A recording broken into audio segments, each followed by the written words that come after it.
high street overall and what the themes are. And secondly, we're going to have a look at different housing developments in Bury St Edmunds. So let's get on with the staff redundancy story. So earlier this week, news came that Claire's in Bury and the original factory were being put into administration. This is after the owner, Medela Capital, said last-ditch efforts to save the companies had fallen through. This means that 2,500 people could lose their jobs nationally. A spokesperson for the company said, "We have worked intensively in an effort to save both businesses, Claire's and the original factory, having made last-ditch efforts to rescue them. But neither has a realistic possibility of trading profitably again."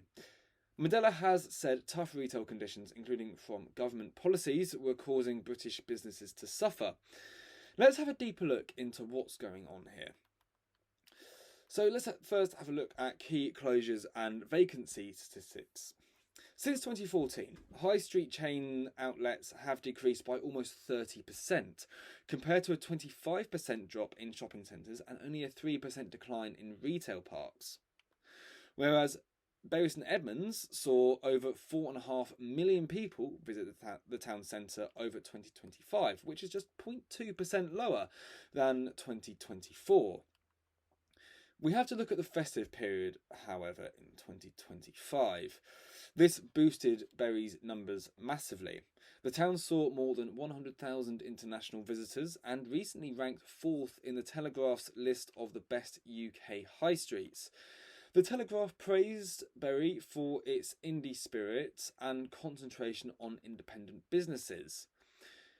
CEO of Bury St Edmunds bid Mark Rodell has recently said, "It is true that businesses continue to face additional pressures and challenges, particularly with recent government decisions, which will again increase our businesses' operational costs. But so far, Bury St Edmunds continues to buck the trend nationally." Let's have a look at consumer and business sentiment. This is more nationally now.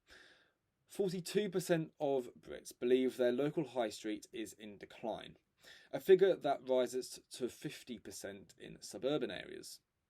63% of small business owners believe the high street as we know it will be obsolete within the next 10 years. Alan Simpson, CEO of UK Hospitality, said to their communications team that this needs urgent action. And it's no coincidence that this is happening at the same time as hospitality businesses are being taxed out. Relentless tax and cost increases are forcing high street and community businesses to use all of their available cash to pay the bills. They simply don't have the means to invest and grow, which impacts us all. One of the major barriers to high street investment and regeneration is the outdated business rates system. Bricks and mortar businesses like our pubs, restaurants, hotels and cafes have for decades paid far more than their fair share, and it's time to level the playing field. This is Alan Simpson, CEO of UK Hospitality, talking to their communications team. Now, one area that is growing in Bury is developments. Lots of housing going up. Housing going up in local villages, around the town. Let's have a little look. So earlier this week we reported on 160 homes being approved in Rougham. There are larger housing developments happening around Bury, a bit closer to Bury as well. The southeast Bury, near Rushbrook Lane and Sicklesmere Road, is one of the largest development areas. There are plans this development will comprise approximately 1,250 homes. Denbury Homes has secured approval for 174 homes within this wider development. The project also includes plans for a primary school, retail area, allotments and extensive open space. In official company statements, Denbury Homes has said the flagship development will create in the region of 900 new homes for the town. Sarah Raven, Sales and Marketing Director, said, "We are so proud to have Bury as our hometown. It's packed with independent shops and thriving communities, and we are working hard to ensure our homes complement and enhance that for generations to come." Here's a rundown of other developments happening in Bury. Plans are in motion to build around 860 homes on a former Animal Health Trust site, which is now vacant. Bloor Homes is actively selling 2, 3 and 4 bedroom homes at their development in Thurston Grove.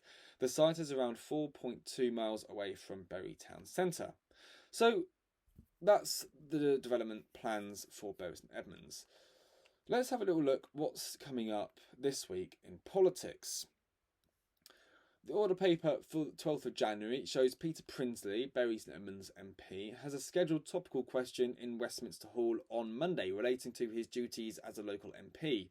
Prinsley's priorities include health outcomes, NHS services, rural affairs, transport and social care.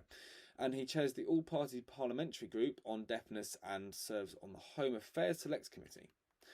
Meetings at West Suffolk Council Bury Schools Forum will sit on Monday. This body reviews education funding and provision issues. The Health and Wellbeing Board will sit on Thursday next week, focusing on local health strategy and outcomes. West Suffolk Council Cabinet meetings consider key policy decisions for services across West Suffolk.